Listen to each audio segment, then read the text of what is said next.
Durant les 2 derniers mois, j'ai dû refuser plus de 7 clients. Pourquoi? Parce que j'avais déjà des clients avec qui je travaillais et en plus de ça, je me suis remis à jour sur les plateformes. Je suis aujourd'hui freelance et je génère plus de 3 000 € par mois en parallèle de mon alternance. Comment je fais en fait pour trouver plus de 7 clients en 2 mois? J'ai dû refuser la plupart de ces clients parce que j'étais déjà en mission. C'est quelque chose de fou que la plupart des freelances n'arrivent pas à faire. Aujourd'hui, je vais te parler du meilleur choix que j'ai fait dans ma vie. Et ce choix-là, ça a été de devenir freelance. Comment j'ai commencé?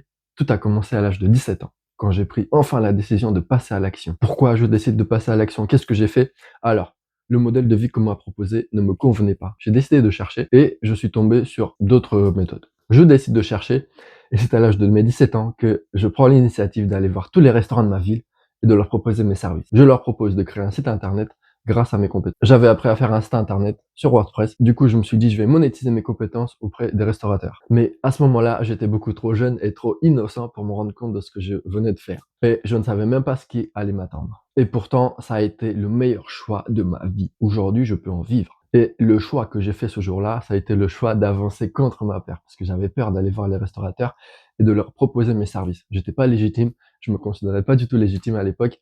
Et pourtant, je suis allé, j'ai avancé même si j'avais peur. J'ai enfin passé outre ma peur, celle d'aller vendre mes services. Et la sensation et le sentiment que j'avais quand j'ai enfin réussi, quand j'ai enfin réussi à m'adresser aux clients, quand j'ai enfin réussi à rentrer justement dans le restaurant, c'était quelque chose de totalement indescriptible. Et pourtant, à la fin de la journée, zéro résultat.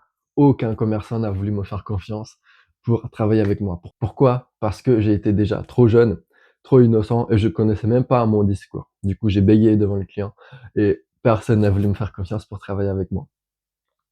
Mais c'est pas cet échec-là qui allait éteindre le feu qu'il y avait en moi, qui s'est développé en moi, quand j'ai pris enfin la décision de passer à l'action. Et innocent que j'étais, je voulais juste me faire un peu d'argent de poche pour sortir avec mes amis le soir. Mais en réalité, je venais d'ouvrir quelque chose de plus grand que moi.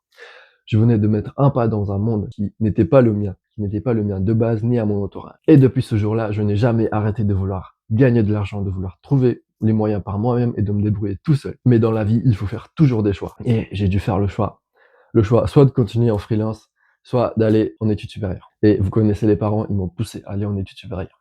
Je suis allé dans une direction qui n'était même pas la bonne. Je suis allé faire un BTS d'ingénieur industriel. Et comme le naturel revient toujours au galop, j'ai changé de voie très vite. J'ai eu l'appel du client qui revenait à moi, l'appel de l'argent qui est revenu à moi, et ni une ni deux, je change de filière et je vais en commerce, dans un bachelor vente et négociation. Et c'est là que je trouve enfin ma voie et je me dis, purée, depuis tout ce temps, c'était la direction. Et en fait, pendant mon BTS, je continue à prospecter, je continue à trouver des clients, à faire mes sites internet, à délivrer, etc., etc. Et en fait, c'est grâce à cette compétence-là que j'arrive à rentrer en école de commerce. Et c'est quelque chose de totalement nouveau pour moi, enfin quelque chose qui me plaît, des cours qui m'intéressent, des intervenants, des professeurs qui sont eux-mêmes entrepreneurs. Et en fait, c'est là que je me rends compte qu'en fait, le commerce, c'est fait pour moi. Moi, j'ai envie de vendre, d'être commercial et voilà, d'être au contact du client. Et en fait, je me dis, là, la fin des études, elle arrive très vite.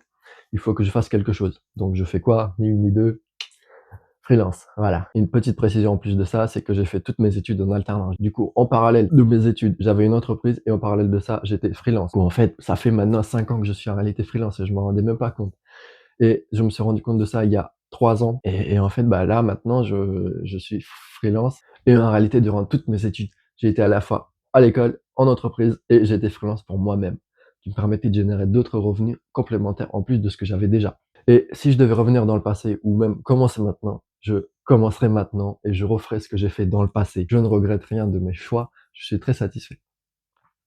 Donc, comment j'ai fait pour trouver 7 clients en 2 mois?